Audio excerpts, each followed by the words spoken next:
દિલથી સાચા હોય ને પ્રમાણિક હોય અને ભગવાનને રાજી કરવા માગતા હોય એને આ નિષ્કુળાનંદ સ્વામીની સલાહ છે એ કાયમ આવે છે. નબળી દાનતવાળાને ઉલટું નુકસાન કરનારી થાય. જેની દાનત જ નબળી હોય અને સુધારવાનો જ જેને ઈરાદો ન હોય તો એને માટે કંઈ કામની નથી. જેને ભગવાન પાસે જવું જ હોય પ્રમાણિકતાથી એને માટે આ બરાબર છે. એના માટે નિષ્કુળાનંદ સ્વામી કે આ હું સલાહ આપું છું. આવું ભગવાન આવા છે. કડવું નંબર 8. સ્વામી કહે છે, હરિબળ ગીતાનો અર્થ એવો ન કરવો કે ભગવાનના આશ્રયના નામે પુરુષ પ્રયત્નની નાદારી નોંધાવી દેવી.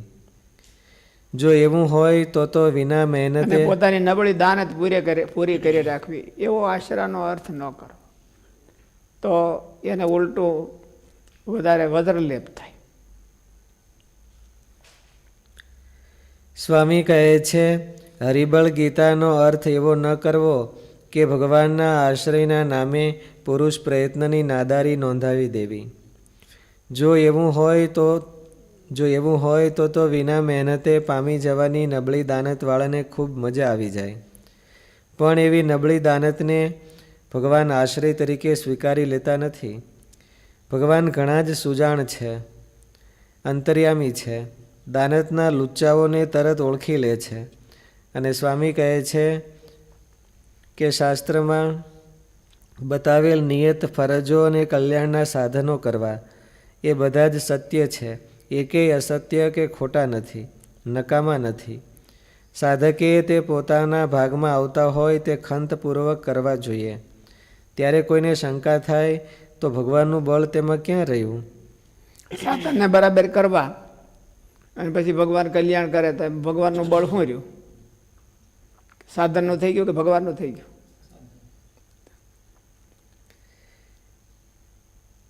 તો તેનું સમાધાન એ છે કે સાધનો ખંત અને કાળજીપૂર્વક અદલ પ્રમાણે કરવા અને તેના અહંકાર શૂન્ય વર્તવું. એ સાધનોથી મને ભગવાનના પદની પ્રાપ્તિ થાય છે, મારી મહેનતથી ભગવાનની પદવી પ્રાપ્ત થાય છે એમ ન માની લેવું. મહેનત તો ક્યારેક ક્ષુદ્ર આલંબન લઈને વિરાટ કરાતો હોય છે, ત્યારે તેને ક્ષુદ્ર ફળ જ મળે છે.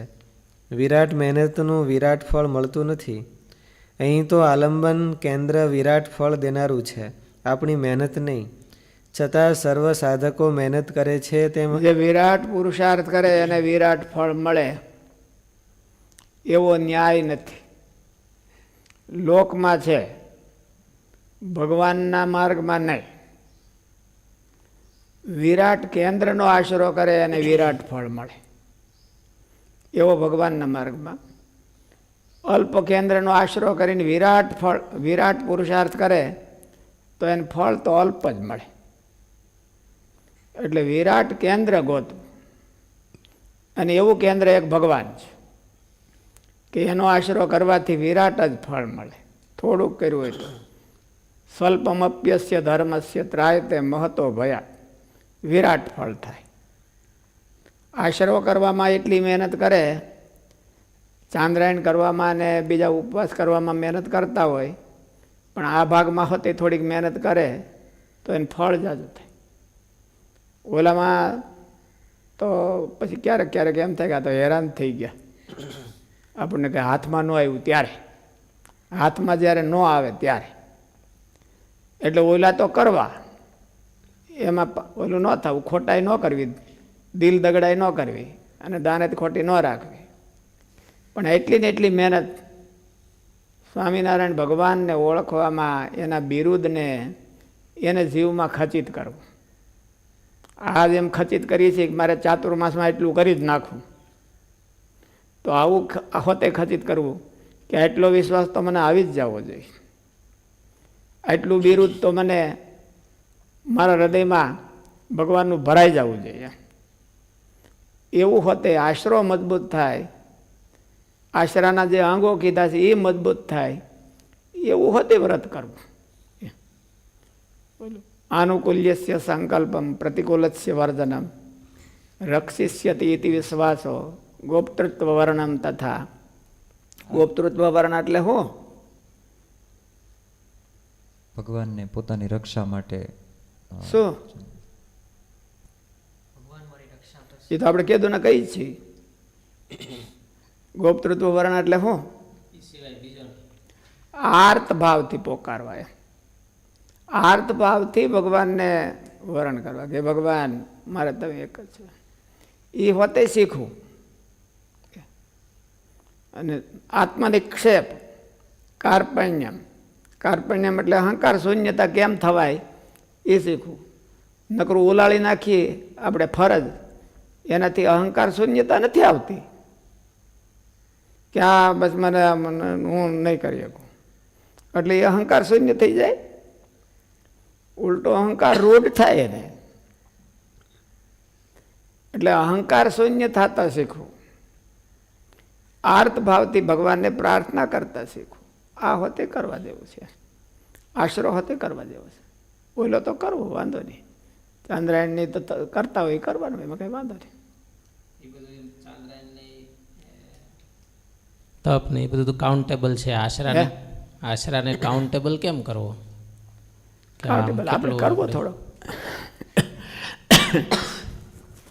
આપણે ક્યાં કરવો? તમે બધા સાયન્ટિફિક મેનેજમેન્ટ શીખો છો તો એને કેવી રીતે કરવો એ કરો. આશરાને કાઉન્ટેબલ કેમ કરવો ભાઈ? કેમ કરવો?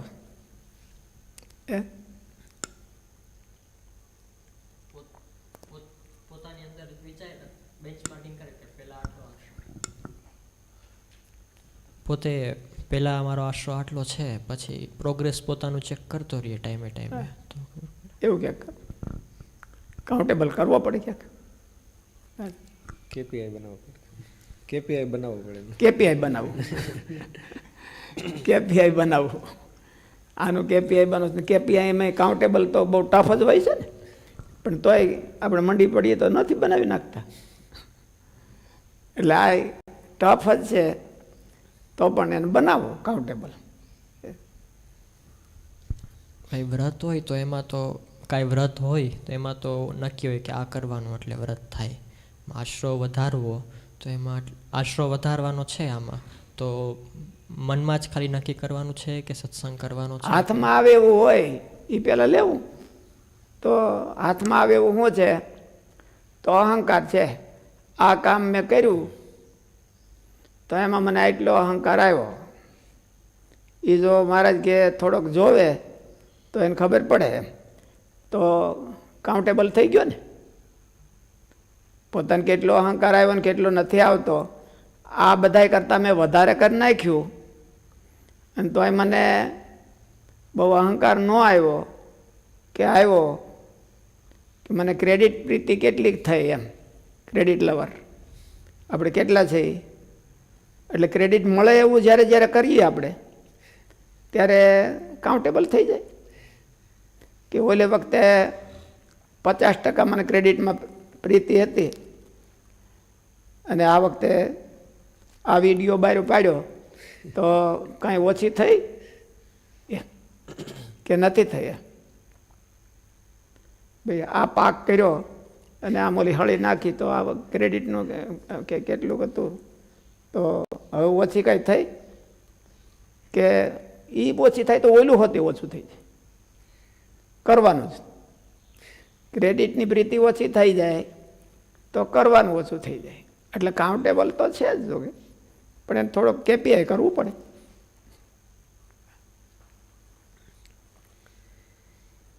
મહેનત તો ક્યારેક ક્ષુદ્ર આલંબન લઈને વિરાટ કરતો હોય છે. ત્યાગ સ્વામી કહેતા કે એક ભગત છે માતાજીના, એને માતાજીના મંદિર માટે 7 કરોડ ખર્ચ્યા. એકલે 7 કરોડ ખર્ચે અને માતાજીનું મંદિર બનાવ્યું. અને માતાજી જીવતા હતા એટલે એને તો જો હવે એટલી એને શ્રદ્ધા હોય એટલે ગુણાતીતાનંદ સ્વામીને કીધું શ્રદ્ધા તો કાંઈ ઠેકાણું નથી, ગઢ ને કોઠાને કરાવે છે. હવે જૂના જમાનામાં જૂનાગઢનો ઉપરકોટ ચણાવ્યો છે તો કેટલા માણસોને કેટલી શ્રદ્ધા છે. આપણે એક દિવાલ પડી ગઈ હોય તો ટાઈમે નથી થતી કે હાલો દિવાલ કરવી છે. અને ઓલા મોટા મોટા ગઢ કર્યા છે એને કેવા કર્યા છે. અને એમાં કેટલી શ્રદ્ધા જોતી છે. એટલે ક્ષુદ્ર શ્રદ્ધા કહેવાય. એવી ને એવી શ્રદ્ધા છે એ આપણને ભગવાનમાં છે. કાઉન્ટેબલ ન હોય તો બેન્ચમાર્કિંગ કરવું, કાઉન્ટેબલ ન હોય તો બેન્ચમાર્કિંગ તો થાય ને કે ઓલાને આમ છે, આ પૈસા પાછળ કેટલી મહેનત કરે છે, તો હું અહીંયા ભગવાન માટે કેટલી મહેનત કરું છું. 12મા ધોરણમાં 12 કલાક છોકરો વાંચતો હોય અને મહેનત કરતો હોય તો પછી 12મું પાસ થઈને હું અહીંયા આવ્યો તો 13 કલાક થવી જાય ને. તો 12મું પાસ થઈને આવે તો તમે ત્યાં જોબમાં કેટલા પ્રોજેક્ટ વરસમાં કરી નાખતા હો તો એટલા પ્રોજેક્ટ અહીં કરી નાખો તો થાય. એટલે તો કાઉન્ટેબલ તો છે જ. આપણે જગતમાં જે બધાએ કરે છે એવું આપણે ભગવાનને માટે કેટલું કરીએ છીએ?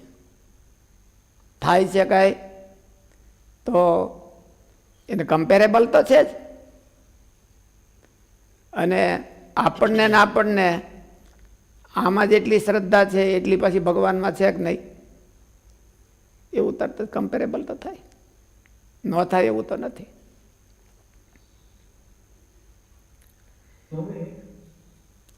હા બોલો. હા બોલો. શું કીધું? કેટલી વાર મૂંઝાય છે એના આધારે આ થાય તો એ ઓછું થયું કે નહીં? આપણે બોલો ભાઈ આ સ્વામીજી કાઉન્ટિંગ કરે છે કે મને હુમલો મહિનામાં 2 વાર આવ્યો તો હવે 1 વાર ઓછો થયો એમ. ડૉક્ટરો એવી જ રીતે કાઉન્ટેબલ કરતા ને. રોગ તો કાઉન્ટેબલ નથી લ્યો, પણ રોગને બહુ જ ક્રિટિકલ રોગ હોય તો એને ડૉક્ટર ટ્રીટમેન્ટ કેવી રીતે કરે? હે આમ સર્વે કરે કે મહિનામાં તને એટલા વાર હુમલો આવતો તો હવે કેટલા આ દવા લાગુ પડી તો હવે કેટલા વાર આવે છે? કાંઈ માઇનસ થયું કે નહીં? એટલે કાઉન્ટેબલ થયું. એવી રીતે મૂંઝાય તો પહેલાં તો હું અઠવાડિયામાં 3 વાર મૂંઝાતો હતો ને જરાક કહો કે આમ જોયું હોય મારી હમું તોય મારું મોગરો મરડાઈ જતો હતો. હવે તો બટકા ભરે તોય નથી મરડાતો. એટલે એક એવું કાઉન્ટેબલ કરી શકે.